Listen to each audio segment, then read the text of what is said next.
morning public hearing here in Peace River by the Electoral Boundaries Commission.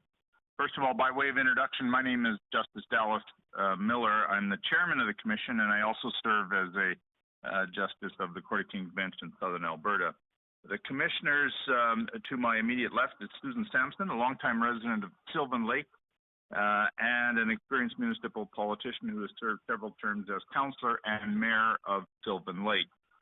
Susan and her husband ran a small business in that community and has volunteered considerably and has been recognized for her volunteer service by being awarded the Citizen of the Year in Sylvan Lake and the Queen Elizabeth II Diamond Jubilee Medal. To her left is Mr. John Evans, KC, a lawyer with the province-wide firm that does litigation, focused out of the Lethbridge office. John does conduct trials and hearings across the province, and his legal ability has been recognized by receiving the King's Counsel or KC designation. John also volunteers on the Alberta Judicial Nominating Committee. To my right is Dr. Julian Martin, a retired history professor from the University of Alberta. His advanced degrees are from Cambridge University. Julian has volunteered on many committees in Edmonton and Sherwood Park, where he now resides, and also serves on quasi-judicial tribunals such as the Surface Rights Board and the Land Compensation Board. The far end of the table is Mr. Greg Clark. Mr. Clark's an entrepreneur and consultant focusing on information and knowledge management. Greg has served one term as an MLA representing Calgary Elbow. He too is a recipient of the Queen Elizabeth II Platinum Jubilee Medal. Greg serves as the chairman of the Balancing Pool of Alberta and consults organizations and corporations relative to proper board governance. We are your Electoral Boundaries Commission. We have been traveling the province. This is, I think, our fourth week. We've been, as the old country song says, we've been everywhere, man, and we're now finishing off our term in Northern Alberta, and we will be finishing in Edmonton on Monday of next week. The task of our task as a commission is to come up with a proposal to the Speaker of the Legislative Assembly to redraft the boundaries for the province for the next provincial election. A couple of things are noteworthy in our task. First of all, legislation has changed such that Alberta is moving from 87 electoral divisions to 89. So 2 more seats are being added to the Legislative Assembly. So we have to place those 2 new ridings in the province. The first task, as I said, is to deal with the additional 2 seats. Secondly is to deal with population growth, huge population growth, and I'll get to that in a minute. But it's helpful for us to lay out the timeline that we have, and so I think then you have a better understanding of our work and the task before us. As a commission, we were formally appointed by the Speaker of the Legislature in late March.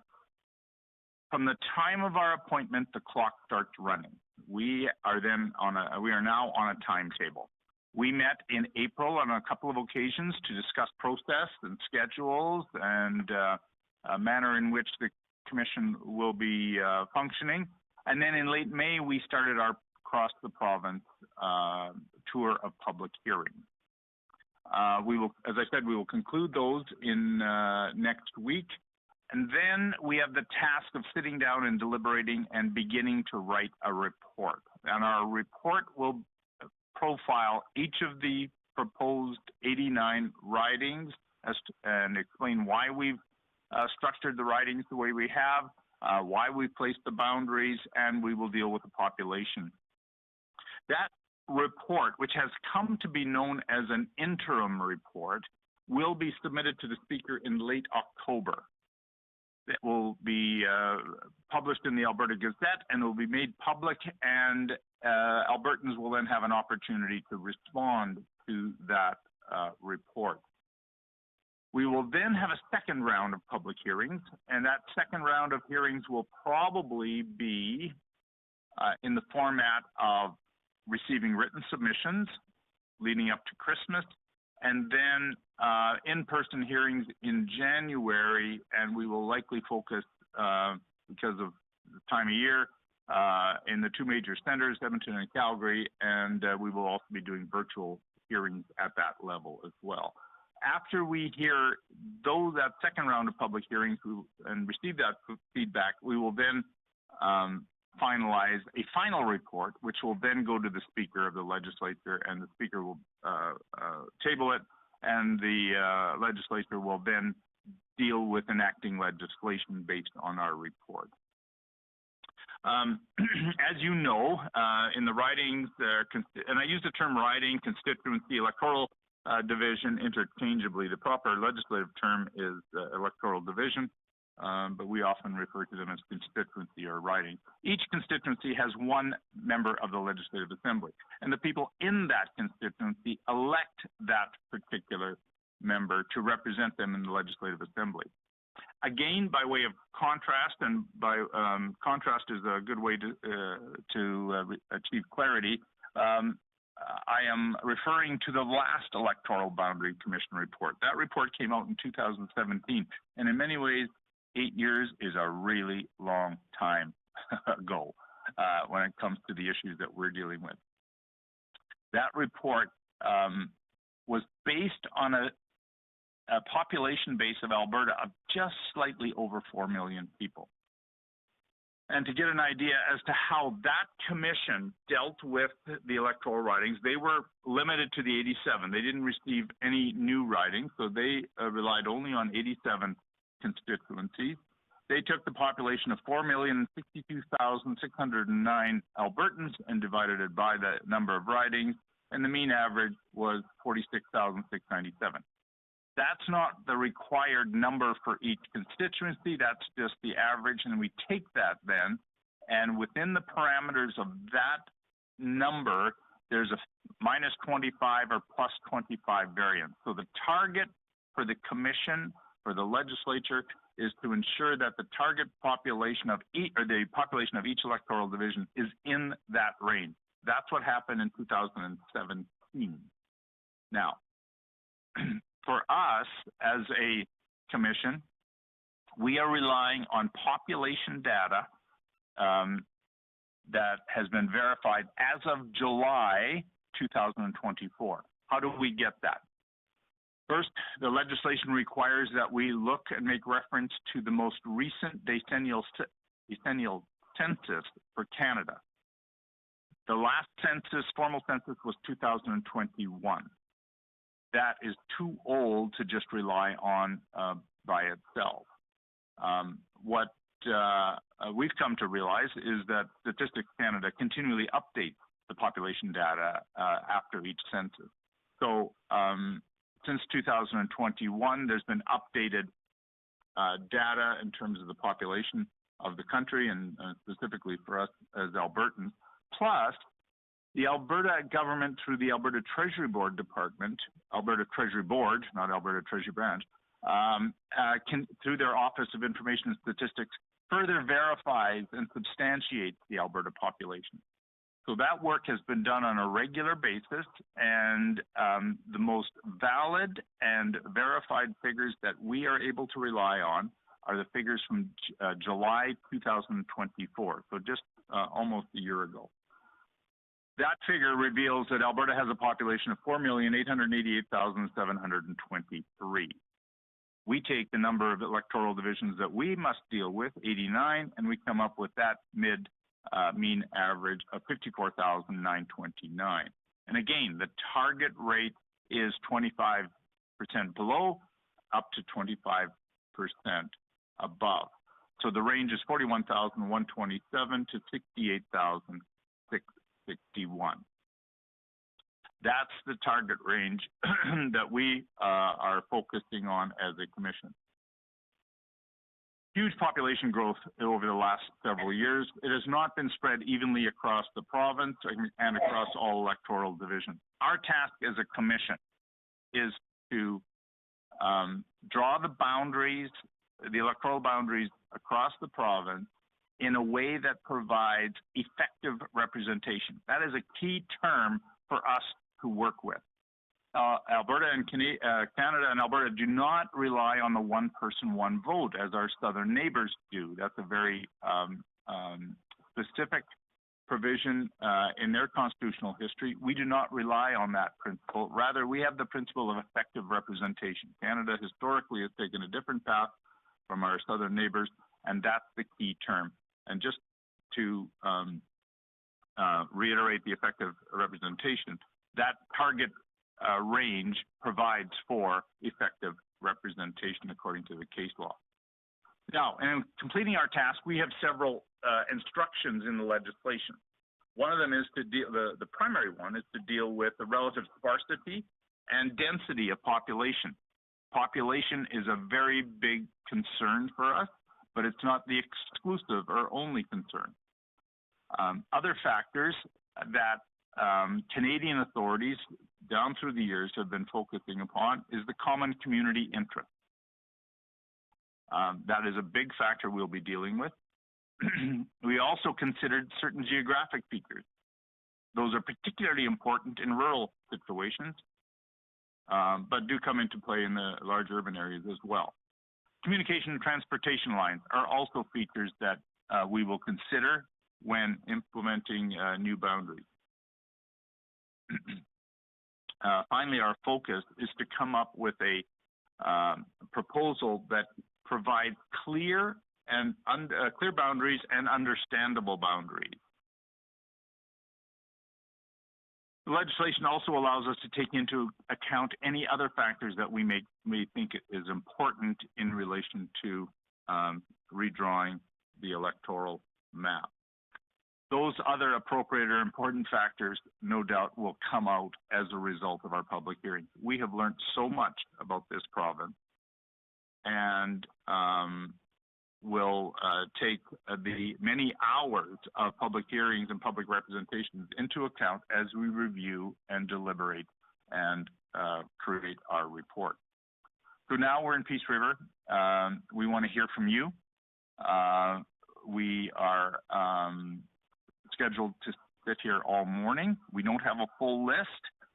We have 3 scheduled presenters, but what often happens is people will volunteer that aren't registered to make submissions. So if you're here and you're not signed up and you find that you want to make a point at the end of the presenters, we're more than happy to accommodate you. We don't have a strict timeline in presentation, and in fact, we almost always engage in dialogue. We always have questions of the presenter, and you'll find that I think we're all very approachable, and we love dialogue and love checking in with what you say. So our first presenter is Angela Kobik.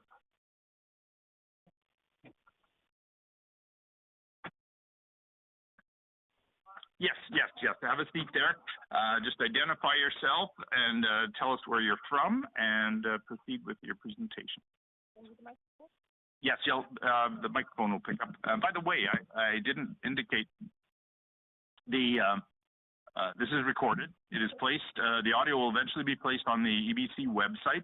It's also transcribed. The people from Hansard are here, so you'll be able to read the transcription in a couple of days on the website. So. Okay. Sounds good. All right. So I am Angela Kobik, and the position I have held for the past 6 years is the constituency manager for here in Peace River. So when I speak to the items today, it comes from experience, but also as a resident of the constituency. I had submitted a document yesterday. I'm not sure if you received it. It might have gotten a little late. Yeah, okay. We may have received it. We haven't read it yet. That's okay. That's okay, because then I can go over it. So as you can tell from the map, the Peace River constituency is the largest geographically in the province. It's a lot of area to cover. And interestingly, when you scheduled this meeting, somebody from High Level, Rainbow Lake, or the Crete, or even further north, would have to drive anywhere from 3 to 4 hours to attend this meeting.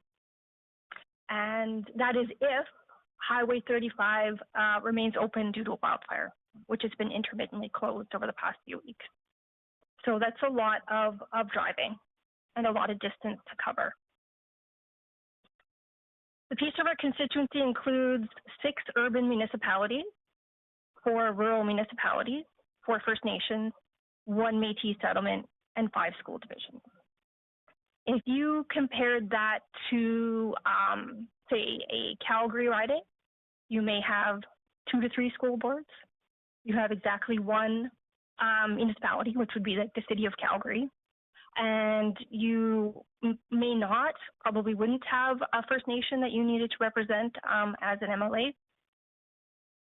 So when you're talking about, I guess, trying to represent as many stakeholders, constituents, and other groups as possible, the Calgary MLA or an Edmonton MLA would have significantly less. When you talk drive time, if you started in the south of this constituency, which is further south here of Peace River, and you went all the way up north, which would be past high level, it would be 5 hours. That's just north, south to north. If you wanted to do east to west, you would, if you're talking from Rainbow Lake all the way over to Garden River, that's over 3.5 hours. And then if you take in consideration that you need to be in Edmonton as an MLA, it's 7 hours. That's from the creek. If you went further north, it would be longer. These are driving distances. These are driving distances. And that doesn't take into consideration, of course, that we have a lot of winter weather up here. That's in ideal road conditions. It doesn't include ferry closures. There's an ice bridge, which is, of course, only open in the winter. The ferry is somewhat intermittent. And, of course, there's always horse cell service on either Highway 88, which is the fastest route to Edmonton from the creek, or even Highway 35 could be intermittent. Highway 88 is pretty much no cell service. So if you wanted to take a phone call or do a meeting, it's not happening. So it's kind of what we call dead time, where you just drive. Yeah. If you take a senior citizen who may want to drop off a document because they don't scan, they don't do virtual meetings, to drive to a constituency office could be 3 hours. And that's not reasonable to ask somebody to do that, to come to an in-person meeting, which often people prefer. They want that FaceTime with their MLA, they want that interaction, they want to feel like they're heard, and they would prefer an in-person meeting. But we would have to ask them to drive this 3 hours or more to get to a constituency office.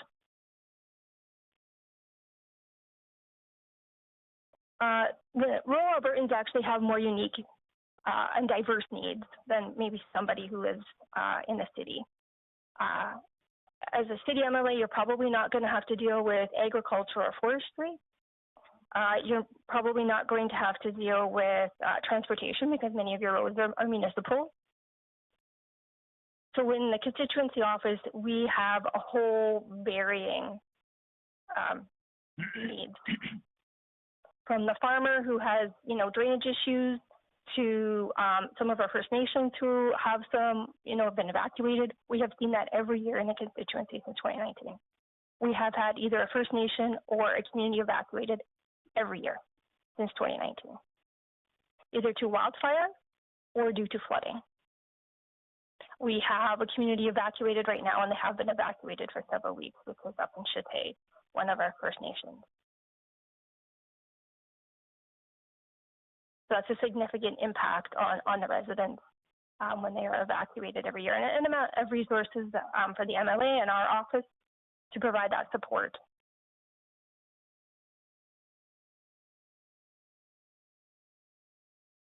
If we made this riding any bigger, it would put the people who are already, I feel, at a disadvantage at a further disadvantage, because those resources are going to be stretched even further.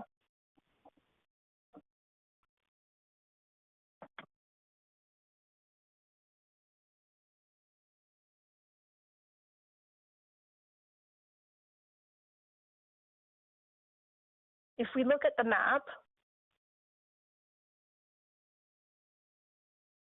it's very difficult to see where you could make it bigger without, I guess, cutting up. Like, we already have a little bump out up there. That is Little Red River Cree Nation.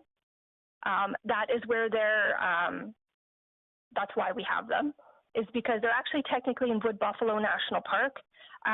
But because they're a First Nation, it made more sense for them to be part of us rather than to stick them in Fort McMurray, because there isn't a road going from east over into Wood Buffalo or over to Fort McMurray. So they are part of our constituency. They're the furthest to the east. It would not make, geographical sense, I think, to include any other communities without increasing your drive time and your distance for those people to travel further. I would like to keep rural residents feel like, I don't know how many rural presentations you have listened to yet, but when you talk to a rural resident, they already feel like they're at a disadvantage for many reasons. One of it is, we have exactly one highway going north up to the Northwest Territory. If that highway closes, you can, if you needed to, cut over Highway 58 down 88, adds a significant amount of drive time. Also, when we have to travel, it's often for things like medical appointments, because there aren't a lot of specialists here. So we need to drive to places like Grand Prairie, Edmonton, sometimes even Calgary for specialists. So when rural residents talk about that they're at a disadvantage, it's for those reasons. And I don't want to put them at a further disadvantage by having, the resources stretched thinner.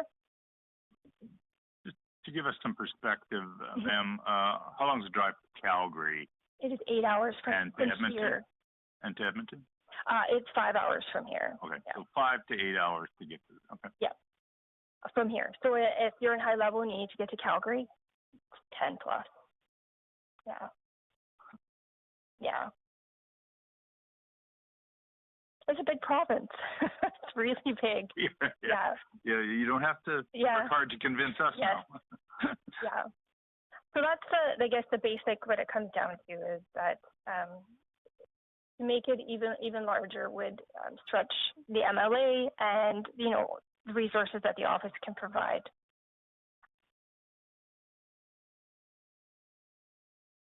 Okay. If anybody has any questions. Questions, Mr. Evans? Sorry. I do. Great. So, what would be your major concern, in terms of your presentation? What are you trying to help us avoid? What I'm trying to help you avoid is making this constituency bigger. Okay. Yes. Now, so I want to make sure that I have an understanding of the division of powers and responsibilities from your perspective in terms of what your MLA is doing and what is the responsibility of the municipalities within this electoral district. So just to maybe help with that, in the Municipal Government Act, under the general jurisdictions or the powers of the municipality to deal with safety, health, and welfare of the people's activities and things in public places, nuisances, including unsightly property, transport and transportation systems, business activity, persons engaging in business, services provided by and on behalf of the municipality, public utilities, wild and domestic animals, enforcement of bylaws, roads, and a particular, in reference to one of your points, drainage issues as it relates to a farmer would be a municipal concern. But it sounds like to me that maybe what I'm hearing from you is that you're not getting that kind of, so the constituents aren't getting that kind of support from the municipality and are going to their MLA, or am I wrong? No, I guess when I was talking about the roads, the counties do a good job of maintaining their roads within their county. Of course, the MLA would be responsible for the major highways that exist within the constituency. When it's actually referred to, I guess, a drainage issue, the counties also do a really good job. Our issue is more so with enforcement under the Environment and Protection Act. So if somebody buys new land, maybe there's a low area, but environment has considered that a wetland. Right. You can't farm that. And we're running into some barriers with that, with people wanting to create farmland, but there's some environmental regulations, and that's where our office comes in, tries to help. Thank you. Thank you. Thank you for coming out today. I have a few questions, but I first want to say I get it that the distances are great. We flew.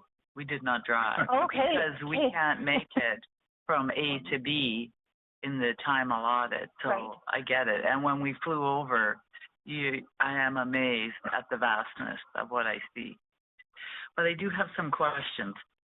When you talk about the bump out to the east, on Yes. the map it refers to it as Garden Creek. Is that the same thing? It is. We call it Garden River. It says Garden Creek on the map. Okay. I'm not sure why. Maybe one of my colleagues here knows, but yeah. And you have it because the most direct road runs through your electoral Yes. division. Thank you. Can you tell me where the CA offices are in your riding? Yes, we do have one here in Peace River, and we have another one in La Creek. Okay, and then my other question is, can you expand upon your relationship with, again, it would be like-minded levels of government, the MLA or the provincial government, and your relationship with Central Peace and Fort Mac, Wood Buffalo? Central Peace, we, of course, share a boundary. Yes. So we often have constituents who are sometimes confused about who their MLA is, especially Central Peace Notley. We get lots of people from Berwyn, which is just south of Grimshaw, and some people over in Flair and Drewville, which is just south of the boundary. So we do get some people who are confused about who their MLA is. We do have a good working relationship, so it's easy to just refer those people over to them or take their information and pass it over to their office. Even though we do share a boundary with Fort Mac, Wood Buffalo, we don't get any confusion. So we don't, it's pretty clear. We do have sometimes Lesser Slave Lake, sometimes some constituents from over in High Prairie who also find their way over to us, but we refer them back to their office as much as we can. Right. And just to reiterate, it really is, do not expand the boundary. Yes. And then I see when I look at the populations, you cannot reasonably decrease it either, because then you don't have the population. Right, according to your new formula. But it looks like we just fit in that nice 25%. But I will add that actually Mackenzie County is the fastest growing county, I believe, in Canada.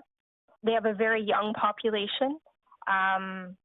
So although they may not have the voting power yet, there are a lot of up and coming voters. And why are they moving to Mackenzie County? They're not moving there. It's actually a heavily Mennonite community, and they tend to have large families. Okay. Yeah. So that would be La Creek. Mackenzie County is actually the largest county, I think, in Canada. So they have they fit all inside of the Peace River constituency. Yeah, I see that. La Creek is showing 4,000 population in those small dots, and Manning is only 1,100. Good point. Thank you for bringing that up. No further questions. Thank you again. Thank you. Yeah, so you have grown about 10% over the last, if my rough math is correct, since 16, which is pretty good for a rural. Right. Yeah. Yes. Okay. So your constituency office is in Peace River, and you have one in La Creek. Yes. Peace River, you opened sorry, not 24/7, but sorry, full days, 5 days a week? About 4 days a week. 4 days. But that also depends on if I'm traveling with the MLA to somewhere like Manning or somewhere else, then I'm not in the office. Okay. And Lacrete is open how often? Right now, it's whenever I can get there because we're short. Oh, so you operate both I do offices? right now, yeah. Okay. Yeah. So Central Peace Notley, where is their EA, where is their legislative office? Yep, so they have two as well. They have one in Fairview and one in Valley View. Oh, yeah, okay. Yeah. Many of their rural ones try to have two offices just because those distances are so great. Okay. Dr. Martin? Thank you. And thank you for being here and for giving us a feel for the distances involved. I'm interested in the fact that over the last 8 years, or I guess it's 8 years since the last census and today, you've grown 8.5%, 9%. So good for you guys. I'm happy for Lacrete, but I bet you there are other areas of growth as well that have added to your population. For example, I suspect that there's been an upturn in the oil and gas industry. Would you think that some of those numbers are attributed to that? I don't know if there's been a large increase in oil and gas here. I think we're always hoping for more to come up, but I think Peace River's population has stayed pretty stable in the past, I think 40 years. I don't think it's changed a whole lot. Okay. Peace River or the surrounding communities. We always hear a great deal about the great play for gas, across the Alberta BC border, the Montney play and so on and so forth, but it hasn't generated a lot of human, even though there may be a lot of machinery. Right. Okay. Yeah. And so do you find in your constituency work, is the industry file fairly quiet?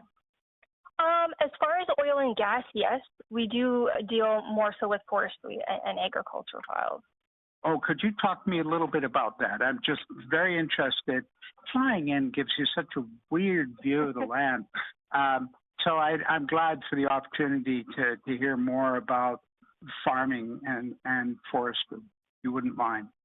Sure. So I'll talk about actually Mackenzie County. So back in like 2008. Sorry, can you just describe the boundaries of Mackenzie County in your writing?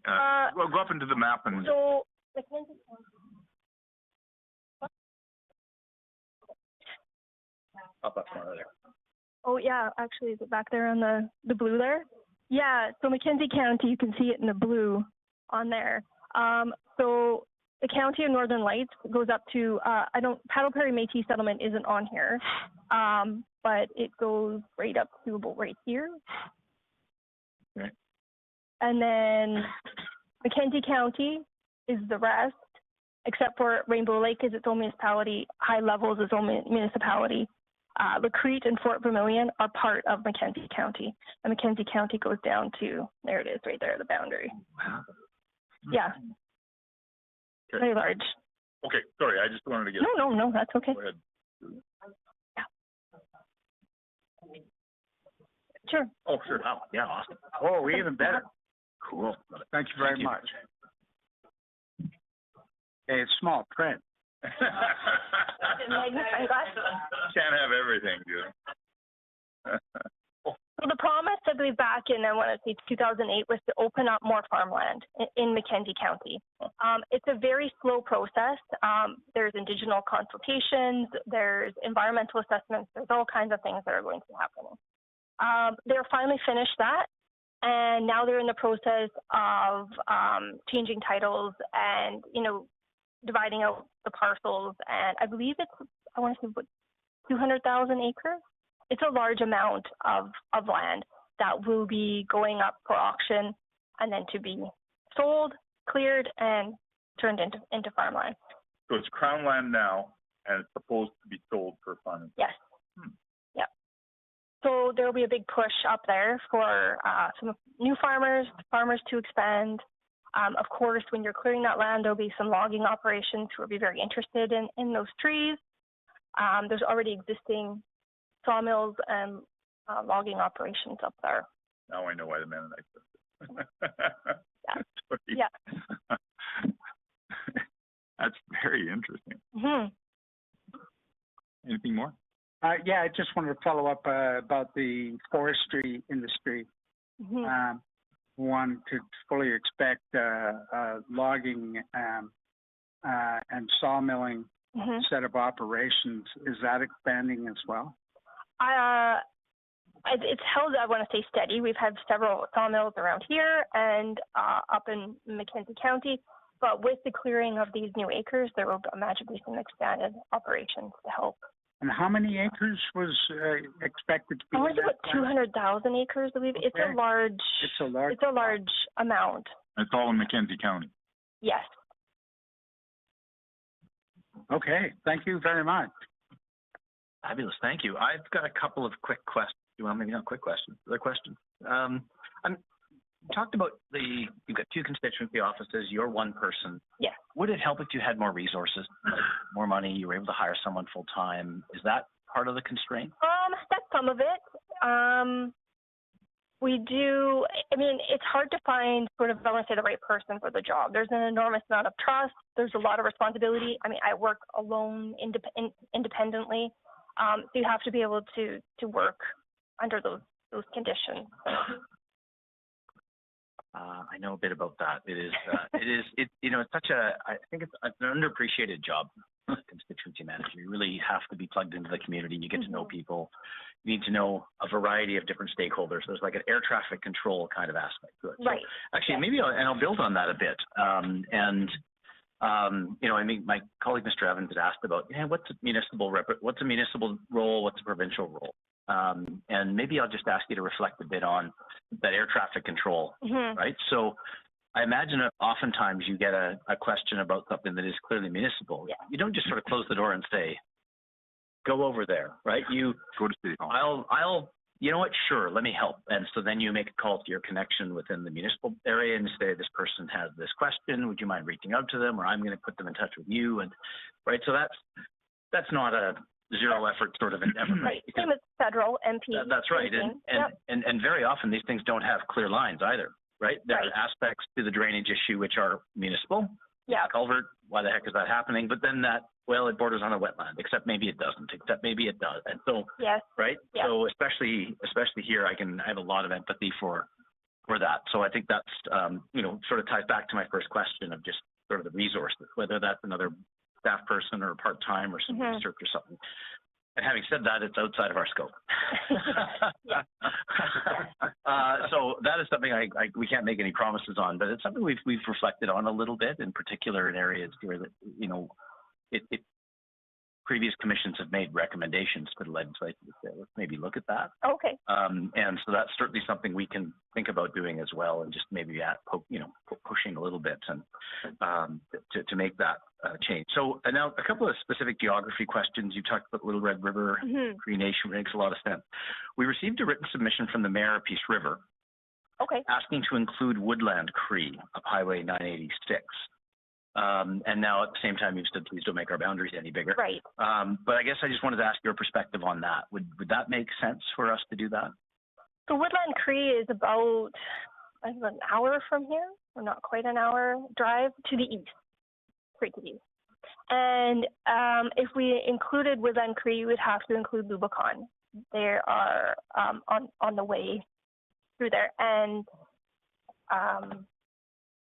Woodland and Lubicon, and there's some other First Nations around there, have, I guess we'd call a consortium called KTC, Kataski Now, where they all come together to decide, I guess, on issues that work for their First Nations. So I'm not sure you can include one without including the rest. And let me just get my bearings here. They are further east yet, then. Is that right? Lubicon is further east? Not quite as far east as Woodland. Yeah. Let me just get my bearings here. I've got a Google Map. Gotcha. Okay. But it's on 982 There. Oh, I see. Okay. So I see. Oh, I see. So Lubicon is just over the boundary. Oh. And Woodland Cree is further east yet, but they're Right. connected. Right. So you Okay. couldn't include woodland without. So according, and I've got a bit of a tool here. I can draw boxes, and it'll give me an estimated population. So the estimated population on my map is about 1,350 people. Does that sound about right? Doesn't have to be perfect, but it's sort of give or take. Probably around. Yeah. About right? Okay. Yeah. Okay. All right. And so if we were doing one, we'd need to make sure we do both, which geographically makes them sense. Yeah. Okay. Okay. That's very helpful. And you could handle that growth. Population. Sorry, well, the growth you could, but the geography. Right. It's a long. Sorry. Go ahead. Yeah.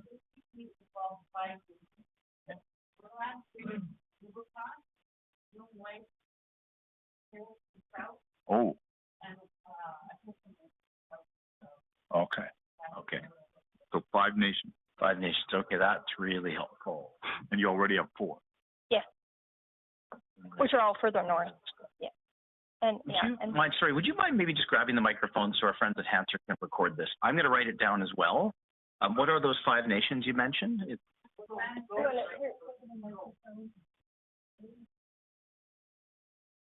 KTC includes 5 nations. The First Nations, which is Woodland Cree, which is in Cadott Lake, Lubicon, which is in Rural Buffalo, and we got Loon Lake by Red Earth, and then we have Peerless and Trout east of Red Earth, and then the last one is south on 88 on 750, which is a Tikimake, which is Whitefish Lake First Nation. There's 5 of them in that KTC. What was the last one again? Sorry. A Tikimake or Whitefish Lake. Tikimake. Okay, I see it there. Yeah. That's very, and it would be important then to keep those together in one group. Okay, fabulous. Thank you.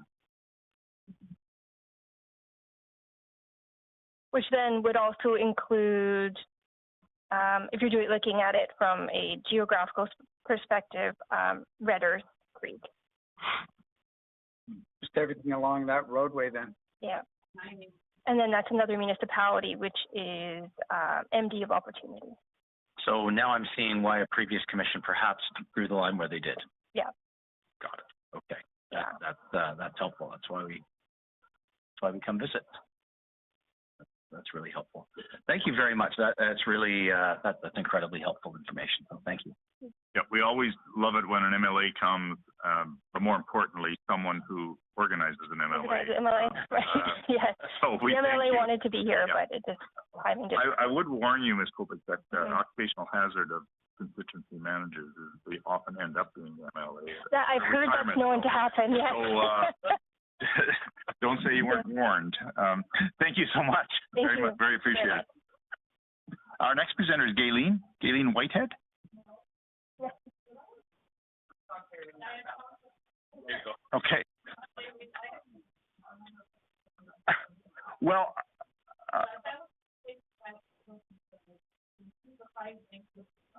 okay. Yeah. Please, I hope. Yeah. Just luck. Hey, good morning. My name's Gayleen Whitehead. I'm a counselor for Northern Sunrise. Okay. The only thing I would like to see about the boundaries is to include the 5 nations like that was mentioned, because we're actually all part of Lester Slave Lake, just over. Would make more sense because all our nations, the main shopping place is Peace River. Okay. And Okay, that's your draw, commercial draw. Okay. Yeah. To include most of them anyways, at least if possible in either way, because, that only makes more sense for our election times to be included in Peace River. It's a shorter distance for us to go an hour. I know for sure because I live out there, instead of going to Slave Lake, which is 2.5 hours when we have to go down on 88. And that's a truck route and it's always rough, So we're on 986 is more easier for us to go to Peace River. Okay. Sorry, you're a counselor for what, MD or up? Northern Sunrise. county. And the suggestion of taking in these First Nations, would that easily take in all of the county of Northern Sunrise? Northern Sunrise is up to Red Earth. So, yeah, those the three anyways. Okay. Yeah. Okay. But I know that Loon Lake is part of Opportunity, which is Red Earth area. That's all Opportunity, but just to be over to include them would be easy. And that would help with the population for Northern Sunrise too, in the population growth, because we're a major municipality, like a large. Yeah. We have all the land, but we don't have the population. Mm-hmm. So that would help. Help this constituency. Yes. Okay. Okay. And the sense that you have from the people that you represent in your county is that they would be content with being moved into Peace River. Yeah. Okay. Anything else you want to say before I turn it over to? No, that's for the boundary would be, that's all I have. Okay. Okay, thank you. Okay. Any questions, Mr. Evans? I'm interested in, and I'm really interested in terms of your position in the county and being able to tell us, how that operates in this particular geographic location of the province, and taking into account the remoteness, the size, and helping us understand sort of what you guys are doing on a county level, that municipal level, as opposed, and then what help you get from your MLA. Can you, when a person in Northern Sunrise County comes to you with a problem, what are those types of problems and how do you deal with them? Well, it's the road conditions mainly, and we usually go to if it's in a county boundary, then we can deal with it. But if it's the provincial, then we have to go to the provincial, like the main highway, because the 986 is a secondary highway that goes right through to Red Earth for us. And and we have a lot of traffic going there. So it depends with what the problem is and who to go to. So we have to know. If it's within the county, then we go to the county. If it's within the province, then it's the province we have to approach. And we're the advocates, right? We stand. That's all we can do. And Red Earth is the big draw there is oil and gas exploration. Is that what's happening there? There's a lot in the surrounding areas north of in that area. Because I live right in Cadott Lake, so I know all the truckings that go by all the time, and so I travel on 88 to go to my meetings, and I go through 986 to come to Peace River. And that's our main highways that we go, is 986 to Peace River and 88 to Edmonton. So, and then we, like the other lady, she said our dead zone areas, we have a lot of those up in north. So that's another thing we need to consider because, any kind of emergencies I always bring up. Our broadband is not the best. Yeah. And that's one thing that really needed in the north, especially with the AI coming. How are we going to manage when we don't have that capacity? You don't have the capacity, if I understand it right. Yeah, for example, some areas. Have Zoom meetings, virtual meetings. Yes, and it depends on how fast your data is that you can take in your Wi-Fi. And we have different companies, and they're not all the same. They vary up and down. Thank you very much. Thanks for stepping up on short notice. You caught me off guard. I'm going to wing it. This is important. Yeah. So I am the reef, so I will be talking next. You're on Hansard, and state your name, please. Yeah, Serena Williams, and I'm reef for Northern Sunrise County, so I'll be following up after Gayleen. So if there's any other questions, I'm happy to answer for the county. I was just going to ask you, in Lesser Slave Lake, your electoral division, where are your constituency offices located? I wouldn't know because I don't deal in Peace River. I deal in Peace River. I don't deal in Slave Lake. Yeah. Okay, the main thanks. one, yeah. Thank you. This is really helpful. It is. Dr. Martin. Thank you, and thank you. I was really struck by your characterization of the two roads. The one that allows your community to go east to a city where you can get a whole bunch of services in an hour or so. Yes. It's right. Yes. And the other kind of forces you down 88, which is basically a truck road. Yes. So it's more of a boundary than a travel route. Yes. By comparison. That's very interesting to me. I know a little bit about the western side of Lesser Slave Lake, the eastern side of it. Mm-hmm. And I fully concur, that is a truck route. And so it's very interesting to hear that your trading and social relations kind of relationships are all drawing you towards the Peace River western side. And thank you for that. And I very much appreciate you stepping up on short notice. It's very helpful. Thank you. Yeah, thank you. We really appreciate you coming. And this is, again, this is why we come. Are the folks in Peerless and Trout back home, or are they? No, they're still in Edmonton. We're evacuated. We were in the hotel with them when we were in it a few weeks ago. So that's such a shame. They're still. And how's that looking? We don't know. They're hopefully to be back by end of the month. That was the long-term thing. Yeah. So we don't know. It'll depend on the fires, because the fires that are around, and these roads, I know you're not dealing with the roads, but we're locked in. We're blocked in if we don't have a major road to go in and out. And that's something with the boundaries that the MLAs need to look at. Like, for instance, for Peerless, we say PTFN, it's the shorten the two nations together. The only escape is they have one road in, one way out, and that's why we try to advocate for the corridor to go across from Peerless Trout to Fort McMurray. Yeah. And that would help out in the north. Yeah, absolutely. Okay. Well, we heard a little bit about something along those lines yesterday up in Fort McMurray. So hopefully, good. Hopefully that's in progress. I obviously don't have any details. I'm interested now in Lesser Slave Lake constituency, a little bit further south, High Prairie, and Lesser Slave Lake itself. There's a number of First Nations south of the Peakameg on actually Lesser Slave Lake itself, and the rest of that constituency. Off towards Falher and those sorts of areas. I guess I'm curious where, that looks like a pretty significant geography and a different highway going east and west. And is that a different connection then, would you say? Yes, it is. Yeah. And where do those folks, do you know, sort of generally kind of operate? Like Slave Lake, High Prairie, depends which one's closer, or depends. Slave Lake has more stores available than High Prairie.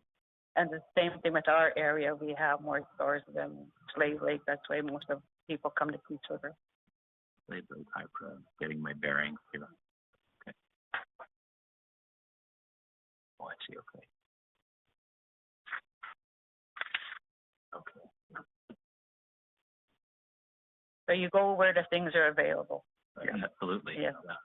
The same thing with us. And then I guess I presume they would then go as far over then as Grand Prairie for big city things. Yeah. In order, if we have medical both ways, either Grand Prairie or Edmonton. But being the First Nation, they usually refer you to Grand Prairie first, then they'll fly you out to Edmonton if it's critical. Okay. Well, that's and then I'm just trying to get my bearings here east.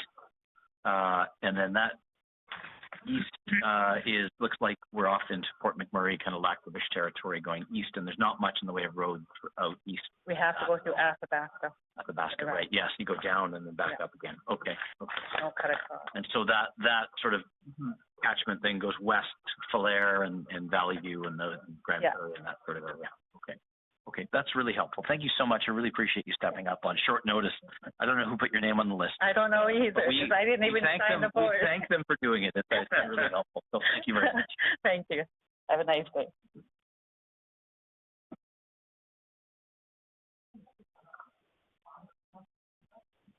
Okay, our next presenter is Carolyn Kolobaba. Okay. Okay, so that's Karina Williams? Okay.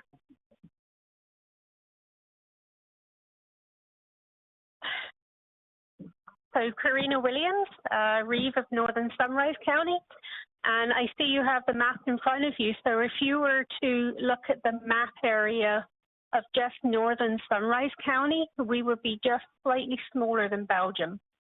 Okay. So that gives you our landmass. So we have a ward system in Northern Sunrise County where we're elected in our wards. So in our ward system, and this is just to give you a concept of our MLA, if he does go to see a resident, which he has done in the past. So I have around 156 houses. It takes me 300 kilometers to go see those houses. So you can imagine if there is a resident that is needing our MLA Williams service, he has a long way to go. So we really trying to emphasize the long distance travel that we have in this area. And I'd like to remind you that Section 3 of the Canadian Charter of Rights and Freedoms affirm that every citizen of Canada has the right to vote in the election of members in the House of Commons or of a legislative assembly to be qualified for membership therein. So based on this, the Commission must uphold the right to effective representation, ensuring that lower population numbers in northern regions do not lead to our voices being overshadowed by urban density.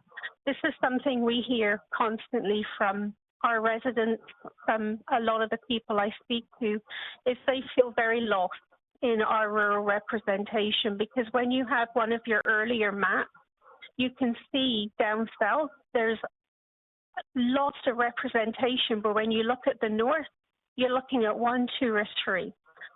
So we do feel that our voices are not heard. And as populations continue to grow, concerns persist that rural voices, especially us, are at risk of being drowned out. While urban centres argue that current boundaries favour rural areas, we strongly disagree. Although our population is much smaller than that of densely populated regions, our elected representatives must cover vast geological areas, as you have heard already this morning, about the 5 hours or more to travel. The growing geographic and political disconnect is further worsened by limited transportation infrastructure, including, for us, no airport in the Peace region. I'm not sure where you flew into, if that was Grand Prairie or you were able to get into Peace River. Then you were very fortunate to fly into our airport. We do have a wonderful airport here, but unfortunately there is no active transportation that is really hurting us right now, and especially again for our MLA Williams.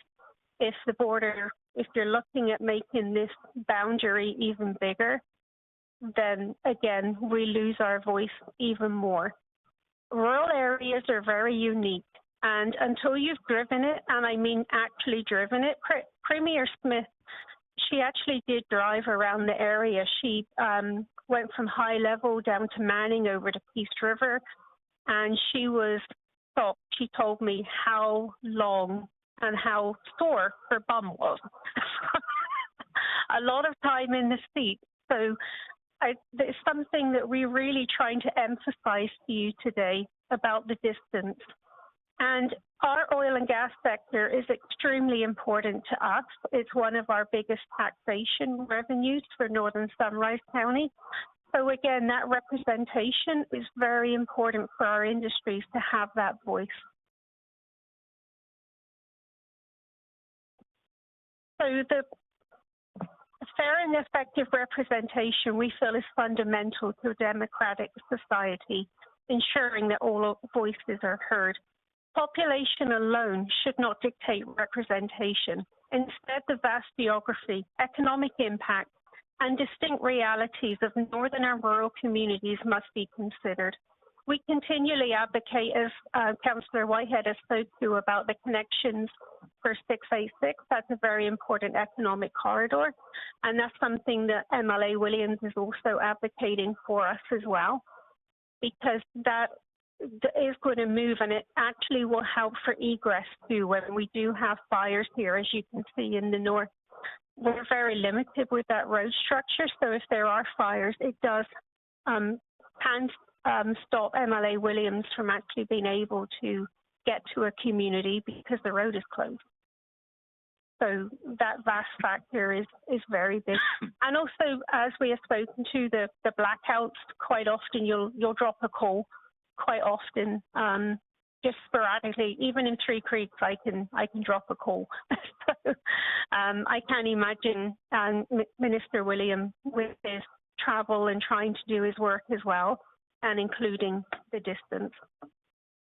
So if there's any questions you have for me for Northern Sunrise or anything else you'd like clarity on, I'm more than happy to do that. But definitely, the airport is our biggest issue for our region right now.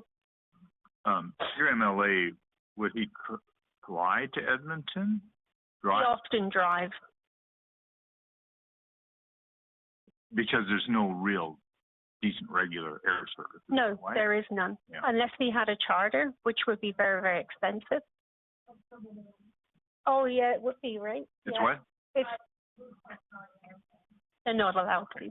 So he's obligated to drive? Yes. It's what we call windshield time. And I quite often asked many ministers to come up here, and I'm happy to drive you around for 8, 9, 10, 11, 12 hours and see where we get, because you'll be very, very surprised. Thank you. Mr. Clark, any questions? Yeah, no, again, I'm just struck by, like you say, the vast geography of the area, and I'm a little surprised that, one, that there is no scheduled air service, and two, that there wouldn't be any sort of ability for the MLA to fly up, even on an occasional basis. So it's something I've made a note of, and I understand the sensitivity to cost as it relates, but democracy has a cost, and proper representation. There's tremendous value to that, in my opinion. I'm one guy and don't control that, but it may be worth something we note and consider. Just, and I think, again, more of a comment and just building on what you were saying and a question. As Justice Miller said in the outset, we're lucky in Canada that we have a structure that we can have some differences, right? And for very sparsely populated areas, it's a balancing act. That's no question. And that's why it's important for us to be up there. So. And I can give you some history on the airport, which may be helpful to you. Please. We used to have quite a really thriving airport. I think we had 2 or 3 charter flights a week that would go to Edmonton, around $600 return.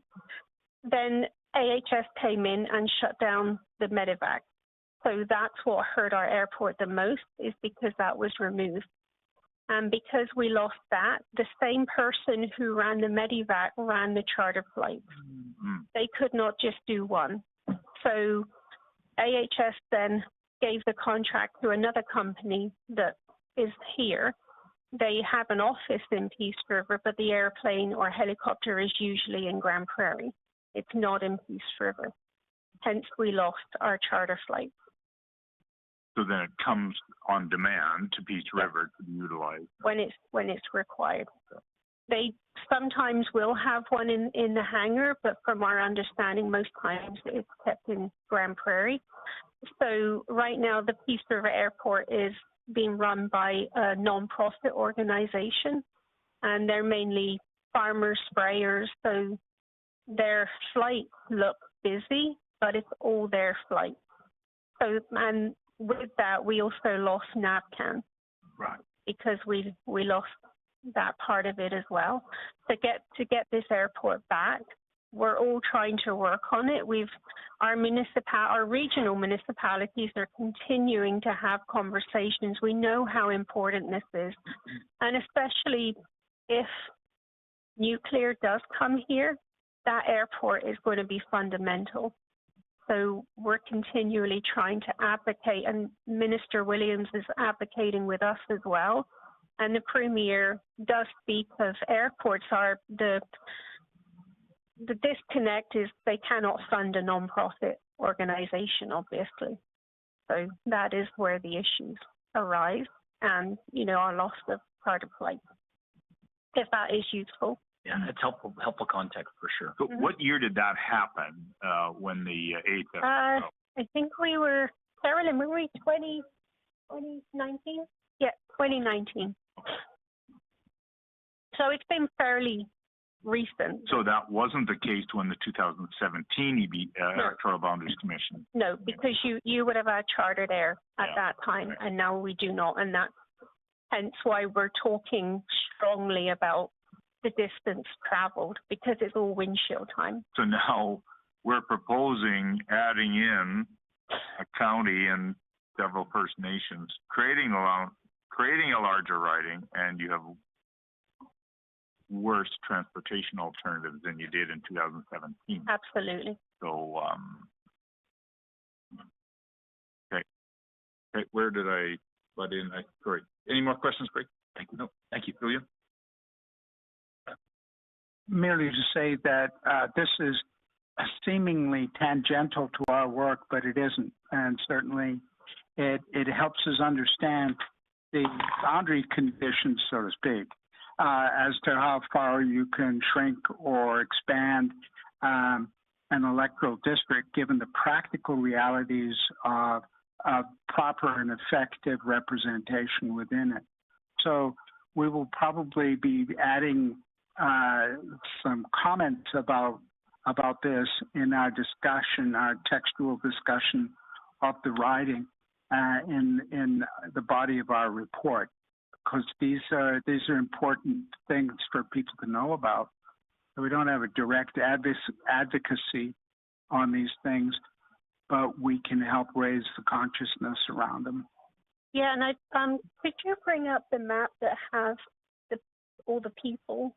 You had a map there that had the constituents on there.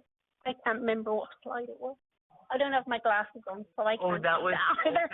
on the PowerPoint? Remarks. That's just PowerPoint. Yeah. Because I really like you to really have a look at that, and I think you'll understand where more so. I think if you really could look at that. You mean the ranges of the population?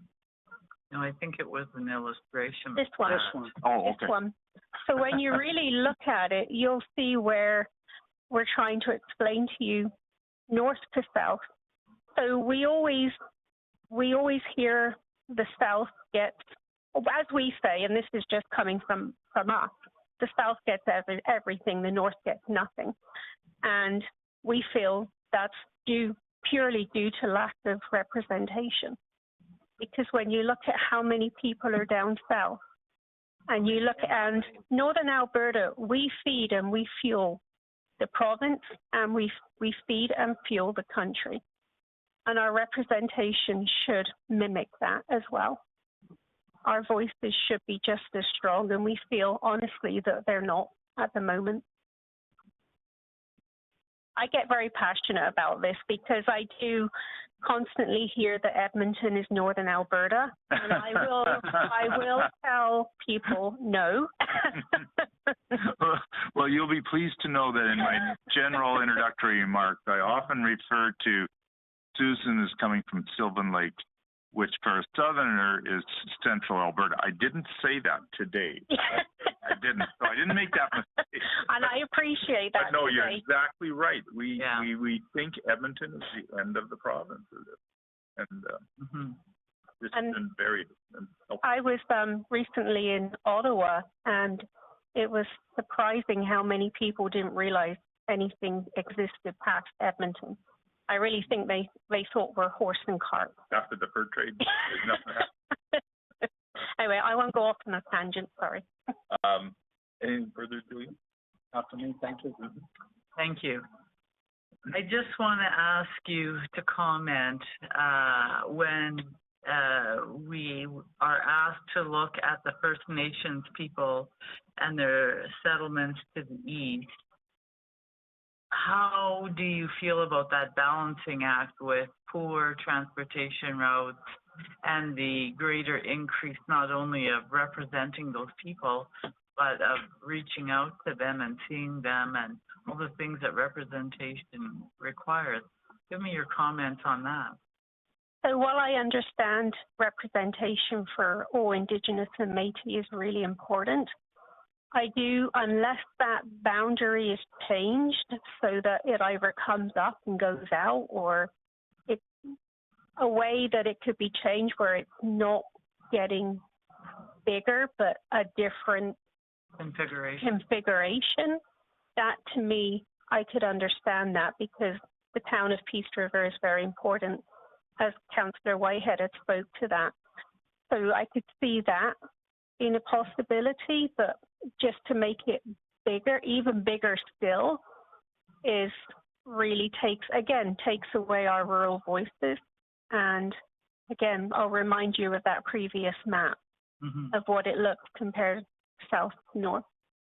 I think one of the things, are we faced with a timing issue? Are we wanting to increase and take on those people before the infrastructure is in place? Like, is this something that needs to be looked at down the road when the transportation infrastructure is there to connect those people into another area?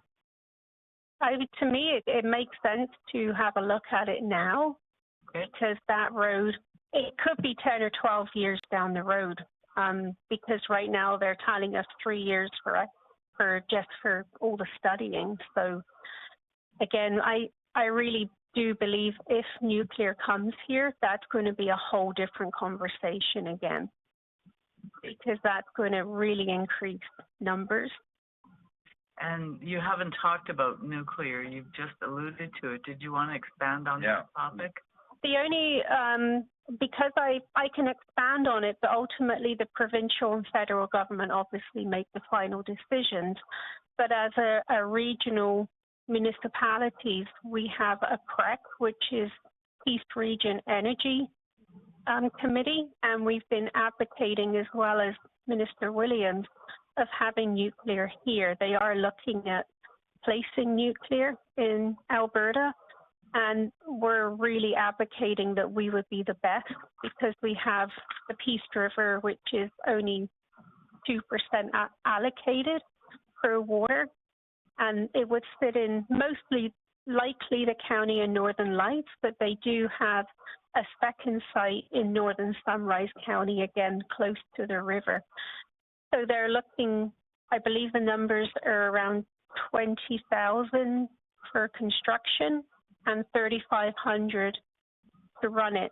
But the construction will be a 10-year phase. Again, understanding it's going to be 10 years plus before there's even a hole in the ground.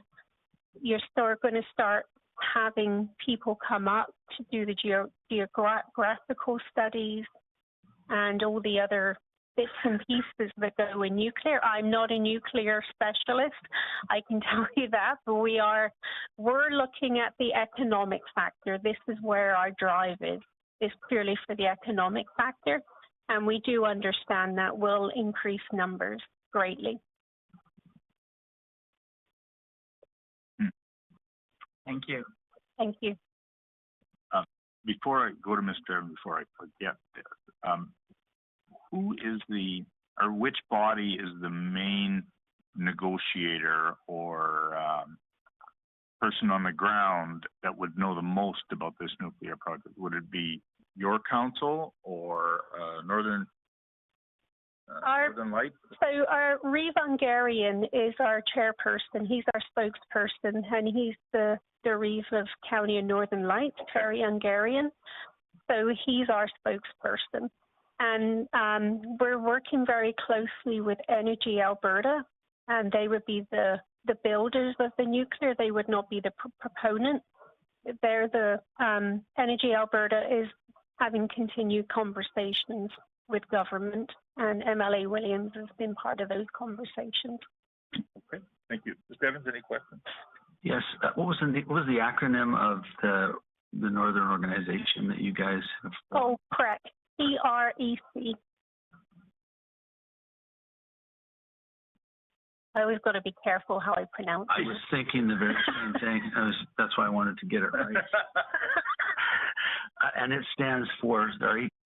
Pardon? Peace Regional Economic Committee. Oh, Energy Committee, sorry. Okay. Even I'm getting confused now. And who are the main bodies inside Peace River Energy Committee? So we have the County of Northern Lights, the MD of Peace, the Town of Grimshaw, the Town of Peace River, and Northern Sunrise County.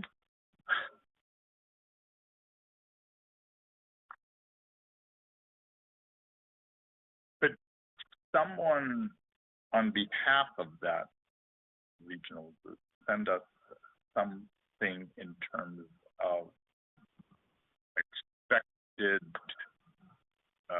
construction, and that would give us an idea on growth of population and industry. Yes, absolutely. We've got a lot of those documents already of what's expected, so we can certainly send someone, that to if you or someone could send that to us, that would give Yes, I will ask Chair Angarian to send that for you. Do you have a website or anything like that? Is it put anything together in that? I think they're looking at one. I can't remember if it's up and running, but if there is one, I will certainly send you the link. Right now we're within IAC, which is the international. I think. Assessment. International Atomic Energy is. No, it's International Assessment. I'll find it for you. Too many acronyms. And what does IAC do? So they're doing the actual study. So they're doing the risk study. So they will speak to. They'll have engagements within communities. They'll have engagements with Canadian Nuclear Safety Council, and just to make sure that everything is correct for that. So they'll do assessments of the river, assessments with First Nations, impacts. Are they government or are they private? They're private industry, so they're part of the. I believe they're part of the federal government, but they're a separate body. Oh. So they report to the federal government of the impact assessment. So who engaged them? So Energy Alberta would engage them because they're going to be the ones hoping to build the nuclear, and the government would have engaged them as well, both provincial and federal, as they make the final decision. And just one final question, just in terms of me trying to figure out the geography. So the 986 is what connects to the 88. Once it's built. Okay, and that. So what condition is that road in presently? Is it 2 lane, Gordon? It's pretty rough. Yeah. And that's a provincial highway that the province is responsible for. And when you say rough, I mean idea. More of a truck route. So when you say a truck route, I'm not going to take. You won't get your little car down there, no. Not recommended. So four-wheel drive. Oh, I'm thinking of 688, sorry. Oh, okay. Sorry.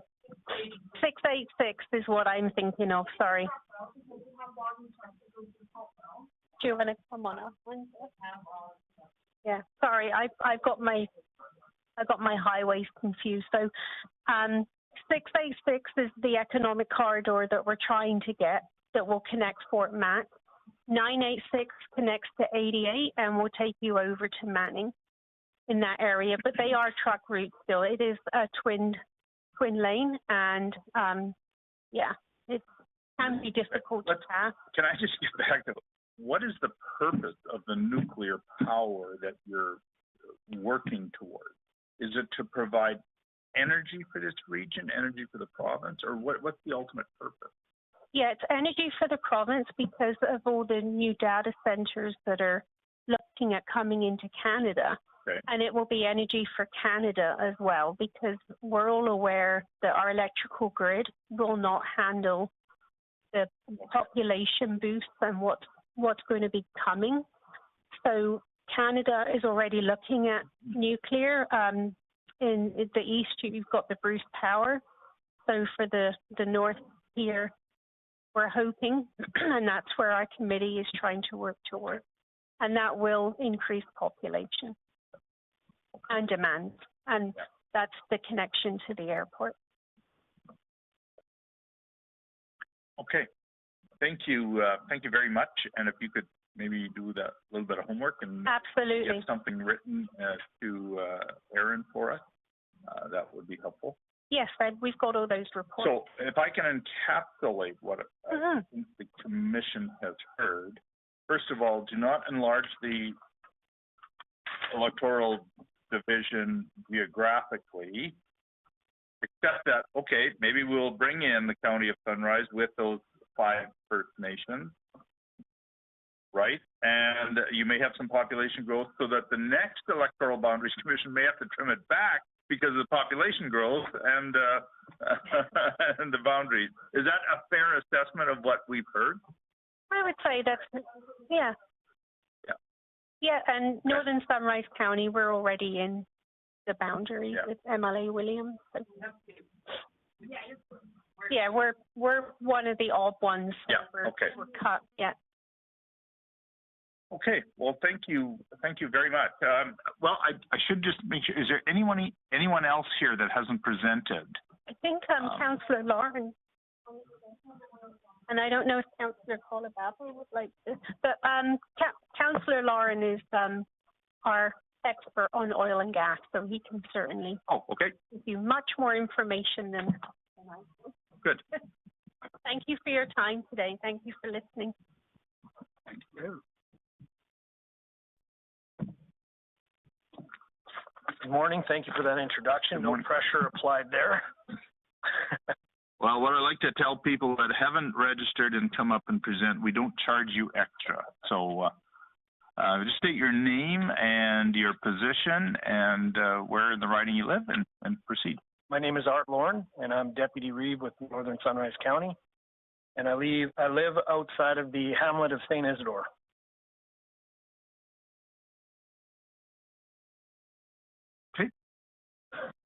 Yeah, I just follow up on a few of the comments made to the doctor's point about the oil and gas plays. The Montney and the Duvernay, for the most part, fall outside of this constituency. The Montney is more towards the Fox Creek area. The Duvernay is closer to the Grand Prairie area.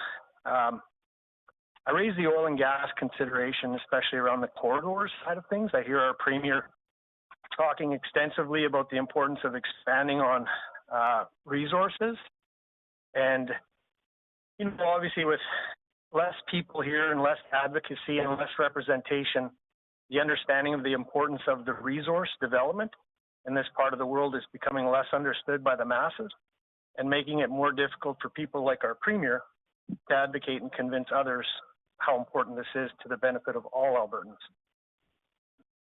And I guess the other point is, I have 2 other points. The second point would be, as a first-time councillor, what I've learned about Alberta in comparison to other provinces, we are the only province with constituencies that expand north, south, east, west, the entire province. There are no other provinces that extend this far north. So when you consider the rest of Canada, like Saskatchewan, you don't have this sort of population base and resource development this far north in other provinces. You're limited with the Canadian Shield to the east. And so you're saying British Columbia, Saskatchewan, Manitoba do not have this cluster of population and industry and resource development and agriculture? Correct, not to the same extent as Alberta. Okay. And lastly, with all due respect, the commission, as you introduced yourself, everybody is Edmonton or south, as I could gather. And what? Sherwood Park. Northern Alberta, correct? Sherwood Park? Rural Alberta, Sherwood Park. The hamlet, correct? Mighty hamlet. Yes. I would argue that, while I appreciate you flying our beautiful northern area, I wish you would have drove it. because really that's the only option for us constituents and our MLA, our minister. And I think you would have gained a deeper appreciation for the challenges that we face in this area in terms of representation and equal access to our elected officials to advocate on our behalf. So those would be my 3 additional points. Any questions? Actually, can you summarize a bit punctually really quickly again? Just to answer the doctor's question, the Montney and the Duvernay are extended a little bit outside of our municipality, while oil and gas is incredibly important to our area. Those are not the zones that we particularly develop in these areas. Peace River's kind of prolific for the Blue Sky and the Clearwater zones, more of a heavy oil operation. I talked about the economic corridors for resource development and the trend of obviously urbanization and less people here, less and less people being represented and understanding the value of those economic corridors and the resource development that goes along with them, and the challenges people like our Premier have in advocating for expansion of those corridors for the benefit of all Albertans.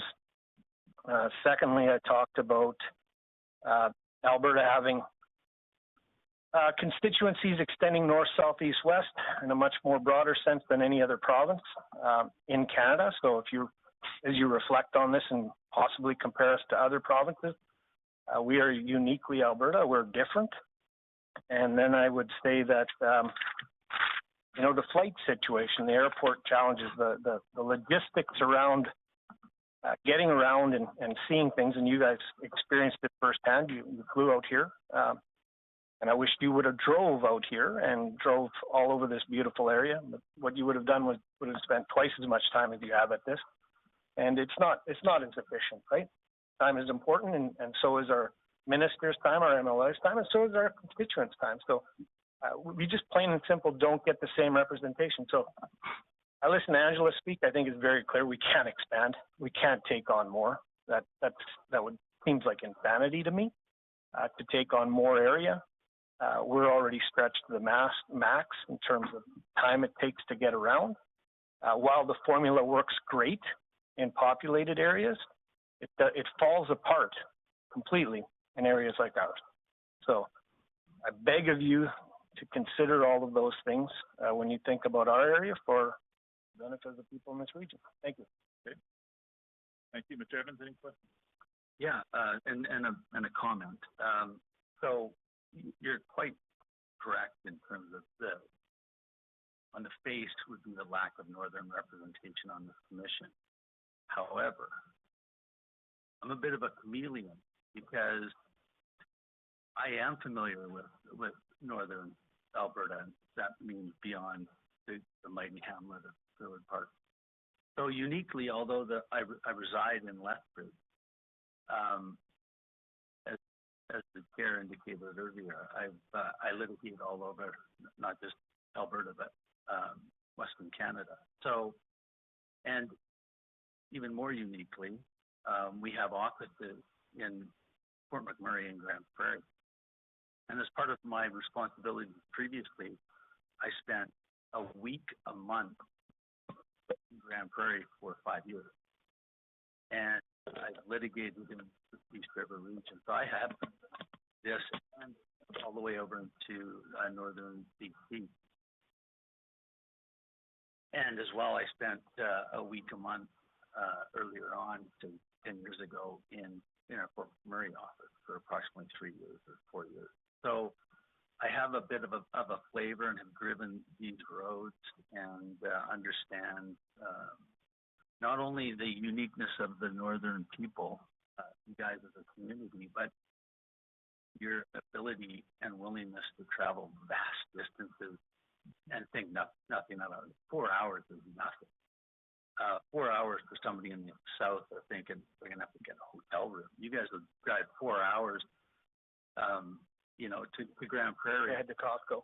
Yeah, and then get 2 hours onto the road and realize, you know what, I forgot something, wheel around, drive back, and think nothing. That's just a day. That's like the normal day. And so that flavor I'm conveying that to this commission. So it is, and then in addition, we're learning even more about what it's really like to be here in the north. And so thank you for keeping us aware of that. And but I wanted you to know that you're not forgotten. Thank you. Thank you, and thank you for that additional information.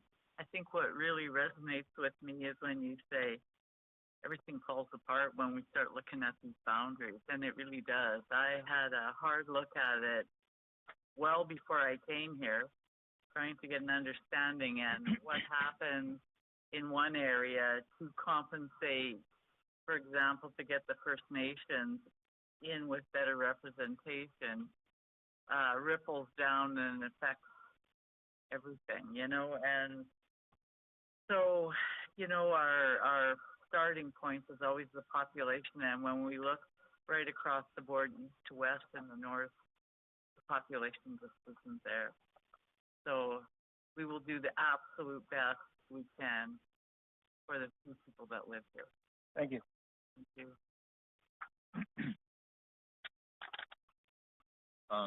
Well, sir, sorry, Julian, any questions? Doctor will do.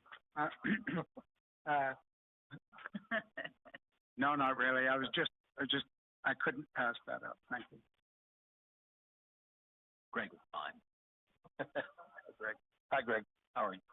No, I think my colleagues have, I think, hopefully conveyed that it's so important to, why we come here, right? Why, and you're exactly right. It is not the same as driving, and it just isn't. Not an excuse, more of an explanation.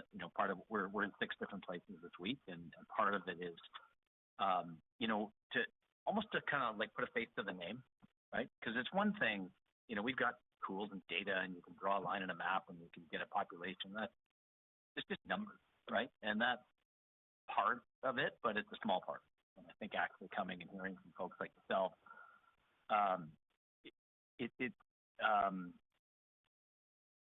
like especially people who are really connected to your community. And I think making the effort to be here in the first place just does a lot. And you're strong advocates for your communities and for your region. And I just want to say thank you, and that we hear you, and why we come. So thank you. Thank you for listening. Appreciate it. Actually, I do have something to say, in that, despite all the talk of numbers and boundaries and the like, this commission really, and the legislation is direct this commission to provide solutions to effective representation. That's what this is all about. And obviously, then, numbers are part of it. Obviously, the boundary lines are part of the attempted answer, but really what we're all about is effective representation. We can't understand that unless we hear from you. And so the remarks that you offer us about, way this heavier than that are very valuable, and I thank you for it. Thank you.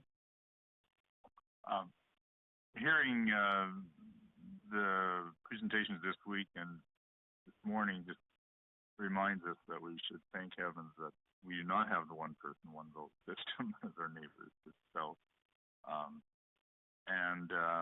So you have made us feel a little guilty about flying. And I have to bear some responsibility, because when we started out the schedule for public hearings, oh yeah, I was convinced we can't drive up there. Time savings, we've got to fly this week. Maybe we should have added a week on and done the driving for 2 weeks, but we'll recommend the next commission do fly. Fantastic. Thank you so much. And is there anyone else that wants to present? Okay. Ms. Kolobaba?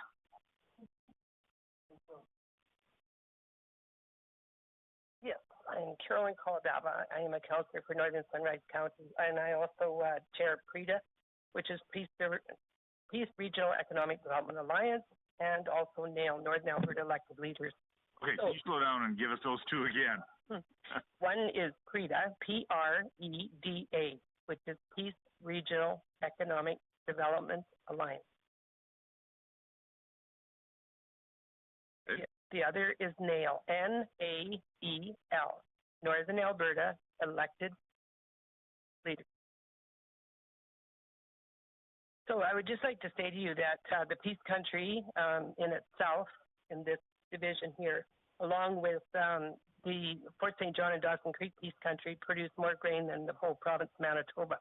So you can realize how vast we are up here with the lower population. So I also would like you to know that below the 55th parallel, we can go east and west, but not above it. We live in the Arctic Circle. This is our area. And so infrastructure is not there for us at all. The only two corridors to get us into the Northwest Territories or through there is Highway 35 and Highway 88, which just recently in the last, I don't know, Angela, 5-6 years has been paved. Before it was a graveled road. So the to go east and west. Which one was that? 988, you said? 88. 88, okay. Yeah. 986 we just finally got that one fixed wide enough that two logging trucks can go on it, 688 and 986, so they're good now.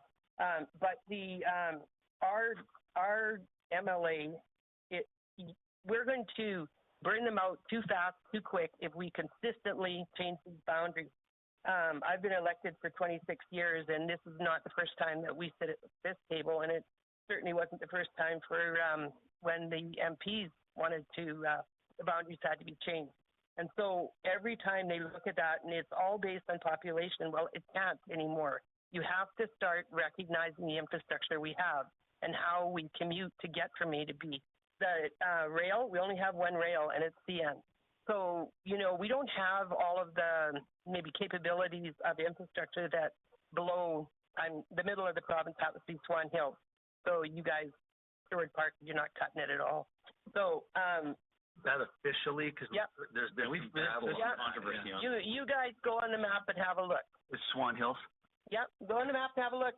Just do it out. Remember that when you start going south, you cave in. Mm-hmm. So it's not if you go by area, yeah. Anyway, I think that extending Dan's boundary, that would be ludicrous. I don't want to lose them to bad health or divorce or whatever. They spend a lot of time away from home already. And if they want to represent even a bigger area, it's not fair. It's not humanly fair. So, you know, I strongly caution you. There's got to be some place, some wiggle room where we can say that's big enough. Let the people grow. Let us get some population before we change anything to it. And I think that, you know, we're looking for economic development, but I can tell you on the north, a lot of people in the north out of one cheek say they want economic, and the other one cheek says, no, we don't, because look what happens. You know, when you get a large population, we see what's going on in the south. So I don't know how the north feels. I would say is equivalent to how Alberta feels to Ottawa. So you take everything, but we get nothing back. So until we start seeing an equal whatever share of what we're contributing to the GDP, yeah, we're not happy. So don't expand the nope. to the other towns. No, we're split. Our Northern Sunrise County has two MLAs. We have Scott Sinclair and we have Dan Williams. And that's been that way for, I don't know, eons. And the reason is because what Angela said, like it's just too huge geographically to say I've done justice to my people as an MLA.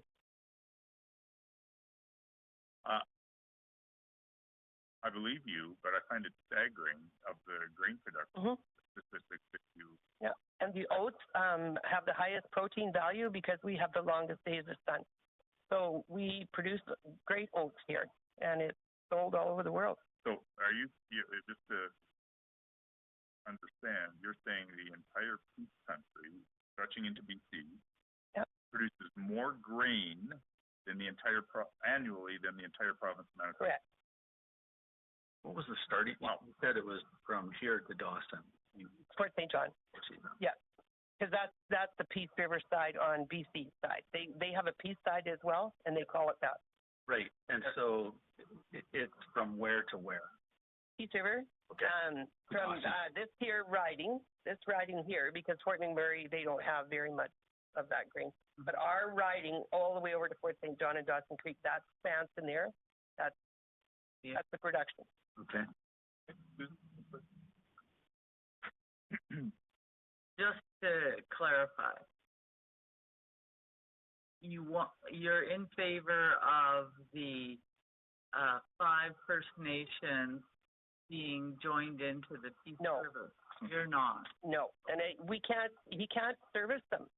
Right now, Scott Sinclair tries to get up there, and he does his thing, whatever he does. You look at that map there; it's almost as huge as our riding. Like, we can't complicate it anymore. I do see that. I just could fly. We could fly. What if he could? What if there was? The northern representatives were permitted to fly. Apparently they're not now. That makes no sense to me. But he couldn't get out to the east anyway. It's too much. It's too big. It's vast. Like Councillor Whitehead lives at Cadott. It's an hour for her to get to our office. So for him, then he has to go another, 45 minutes to get over to the Lubicon side, and then the Woodlander first, and then the Lubicon on that stretch of road. So, and they're a growing population. Like, they're really growing. They're like up north there with the Mennonites. So, it just wouldn't serve us. We would lose representation everywhere else, and we don't get them enough now. Dan does his best, and so does Arnold Bjornson, our MP. But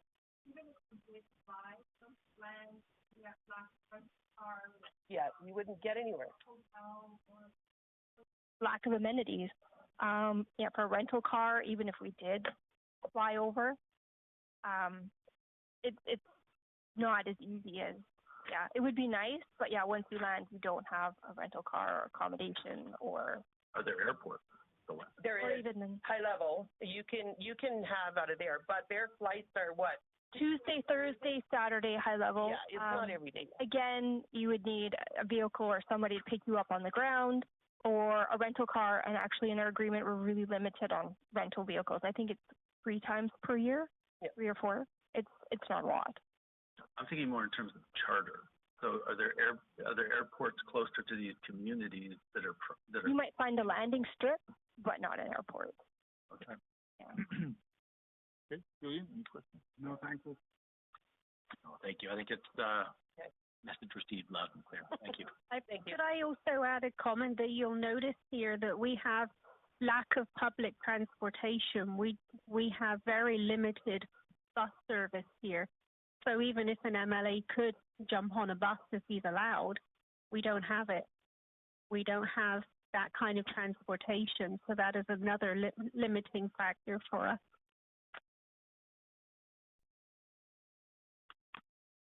Anything else? Thank you. No, Pleasure. thank you very much. Heard that. Well, thank you to all the presenters and for the information we received. I'll adjourn the public hearing now, but we'll be standing around if you want to talk to us informally. And by the way, the reference to Section 3 of the Charter warms the judge's heart. Thank you. From a non-lawyer, I assume you're not a lawyer, so thank you for referencing it, because that is overall what the authorities use to guide us in our determination of effective representation. So, please come. Yeah. Sorry, I know you have experience, so I'm not sure if I'm allowed to go. Yeah. Okay. We'll open up. When you had asked me about the question about the Indigenous Woodland Cree and all these things, I've sat back there and thought about it now, and I don't agree with that, because I was looking at the map. Don't agree with bringing them in? No, it would be too complicated with 4 Indigenous representations that MLA Williams already has. To increase that amount of travel again would be huge. And as Angela had said, regardless of where Minister Williams, if he could fly into, you would still be tackling on another 2 or 3 hours windshield time. And within lack of communication in that area as well, because there's a lot of drop phone calls in that specific area.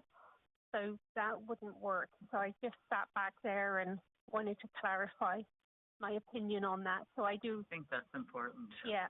So Williams is the Peace River MLA. Yes. And Scott Sinclair is Lesser Slave River, where he's part of our county as well, just because the way our county lines are. Can I ask, we're off, No, we're still going. no longer Hampshire, correct? No, we're still going. We're still going. Oh.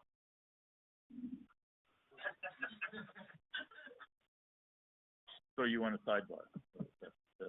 Well, I just thought the meeting was. Yeah. All right. Thank Okay, you so much. thank you. Thank you We for will allowing adjourn me now. to speak again. Thank you. But before you stand up, now we are adjourned.